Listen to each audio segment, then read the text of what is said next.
6 de la mañana, 34 minutos. La noticia esta mañana es que Colombia superó la barrera de 40 millones de vacunas aplicadas en todo el país.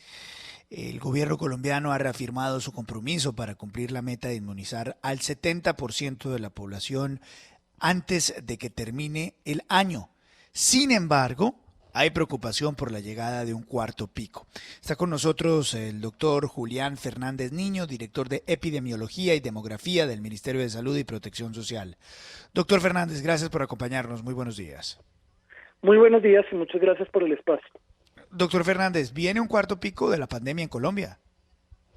Bueno, los modelos matemáticos, tanto los realizados oficialmente por el Instituto Nacional de Salud como por algunos expertos independientes, sugieren que hacia finales de octubre es posible que se presente un cuarto pico. Recordemos que los modelos hacen unas proyecciones basadas en los supuestos, pero no son adivinanzas del futuro, entonces no es algo que podamos afirmar. Ahora, sí es algo claro. Si existe esta posibilidad del cuarto pico, como se presenta en otros países, lo que es claro es que está en nuestras manos disminuir su impacto. Es decir, es posible que se presente este cuarto pico de casos, pero que sea un pico significativo de muertes, aunque por supuesto siempre cada muerte es significativa, pero que su impacto sea menor, depende de varios factores, entre ellos que rápidamente incrementemos la cobertura de vacunación o la sigamos incrementando, mejor dicho. Doctor Niño, llama la atención que mientras países muy cercanos como Chile declaran ya su normalidad y ya como que cambian de tema, pasan la página de este tema del COVID, nosotros y las autoridades siguen, entre comillas, asustando con este tema del COVID. 40 millones de vacunas son suficientes, pero lo importante son las dos dosis. ¿Y cuándo vamos a volver a la normalidad? No, yo no creo que al menos oficialmente hayamos intentado de asustar a las personas. Creo que algunas experiencias en Europa, particularmente en Israel, mostraron que una de pronto esperanza muy prematura llevó, por ejemplo, recordemos en Israel que retiraron los tapabocas y pocas semanas después lo tenemos que poner. Entonces lo que hacemos es un llamado a la prudencia y basado en la evidencia científica o más bien en los modelos matemáticos que subieron este comportamiento, pero también hemos sido claros que hay un panorama esperanzador. Todos los indicadores epidemiológicos han mejorado en el país, van a la baja, la ocupación en el disco intensivo es bajísima, sobre todo por COVID-19, y además de que sí es cierto que es necesario los esquemas completos, hay una gran proporción de las personas que ya estaban infectados naturalmente, no solamente los detectados, sino otros que estaban infectados inadvertidamente, y esas personas tienen una inmunidad que se llama híbrida, que es muy potente. Precisamente, ¿qué porcentaje, doctor, de vacunados se está reinfectando? ¿Esto se ha medido? Eso es difícil de medir porque una cosa es la infección sintomática, de las cuales normalmente las leves, muy leves, son difíciles de detectar. Perdón, la infección y además existen las infecciones asintomáticas que pasan desapercibidas a menos que se haga por nexo epidemiológico su detección. La evidencia científica muestra que la efectividad es buena para reducir el contagio de formas sintomáticas. Sin embargo, algunas variantes hacen que esa efectividad pueda ser menor. Por eso hemos sido muy enfáticos que el principal objetivo de la vacunación y del Plan Nacional de Vacunación es reducir las formas graves, que es lo que tiene más impacto humano, social, económico, y para eso todo parece indicar que las vacunas sí mantienen todas una alta efectividad.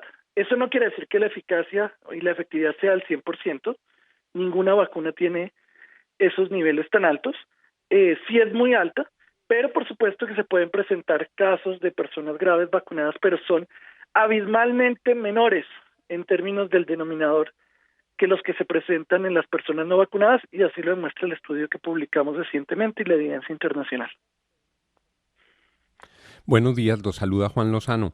En ese propósito de hacer compatible la reactivación con las medidas de autoprotección, mi percepción personal, la mía, es que se están relajando las medidas de autoprotección, que no se está poniendo suficiente énfasis a que se mantengan los tapabocas, muchos sitios no con los aforos permitidos, sino con sobreaforo, algunas aglomeraciones, y parece que se hubiera bajado la guardia en ese frente por parte de ustedes y por parte de la sociedad, de todos.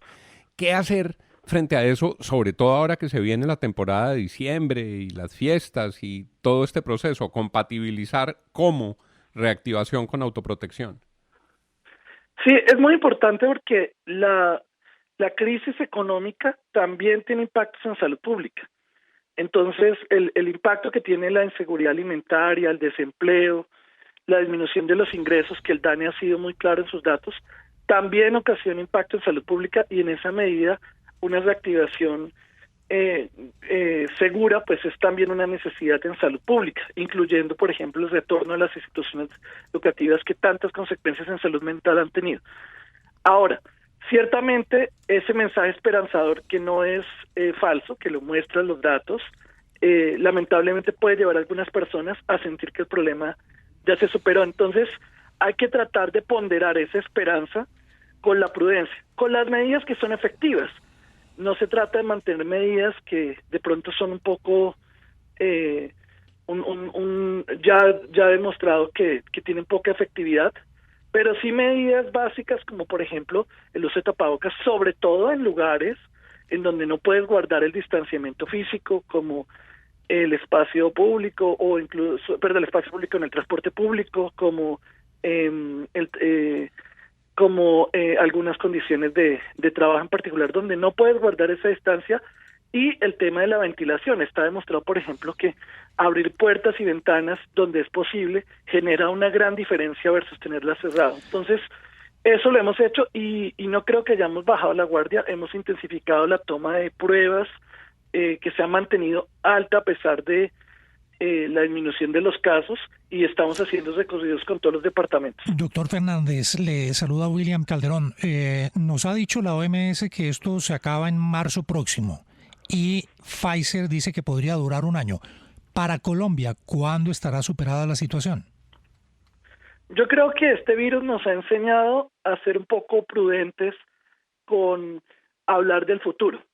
Dicho esto, yo creo que hay razones para que la postura de la OMS sea muy plausible.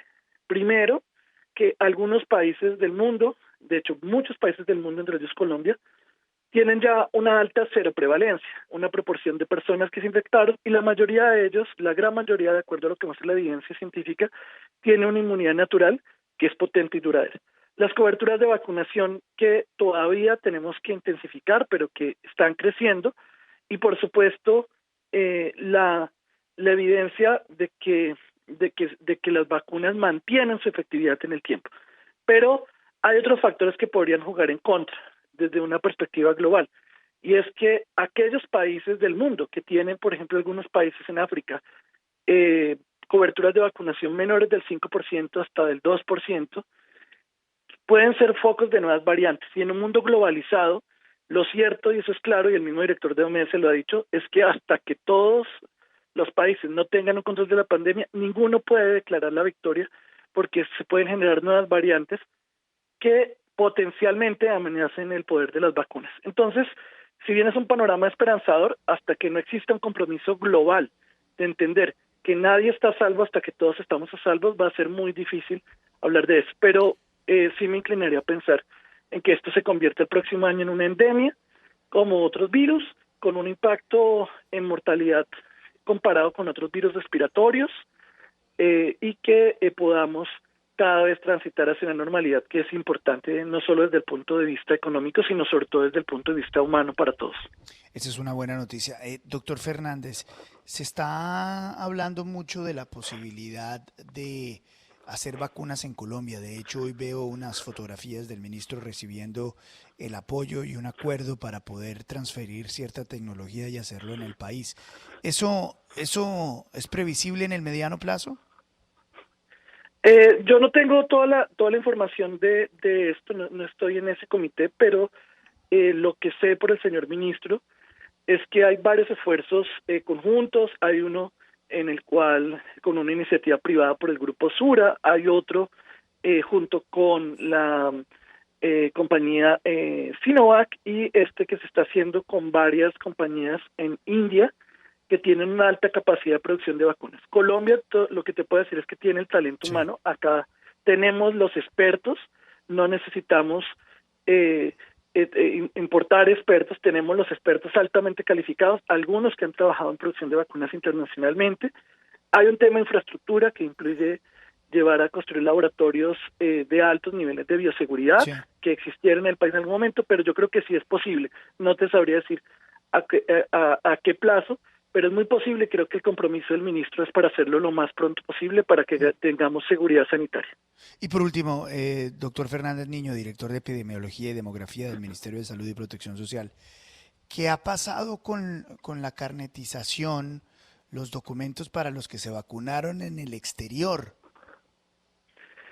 Sí, yo entiendo que una de las dificultades que existe es que técnicamente el gobierno nacional no puede certificar una vacuna de alguien que fue vacunado en otro país, porque yo certifico lo que estoy en cualidad de certificar. Entiendo que es una de las alternativas, es que el problema es realmente las personas que tienen una dosis en fuera y otra acá. Y una alternativa, lo he vivido como casos cercanos, es tener por separado mi certificado colombiano y el certificado del otro país. No tendría el detalle porque, digamos, no depende de mi oficina. Sí. Sé que se ha incrementado el número de certificados que se están emitiendo, sé que hacen falta y que muchos colombianos han podido viajar gracias al certificado digital que cumple los estándares internacionales. Y sobre el certificado digital, ¿qué pueden hacer los colombianos que tienen la vacunación afuera? Sí, me tocará no darte la respuesta porque no estoy seguro de cuál es la última solución que van a plantear. Sí, porque hay gente muy enredada con esto del certificado digital, no se sabe hasta dónde sirve, hasta qué sirve, cómo se va a implementar en el país. Muy bien, doctor Fernández Niño, director de Epidemiología y Demografía del Ministerio de Salud y Protección Social, gracias por darnos unos minutos en la FM. Muchísimas gracias, un abrazo para todos.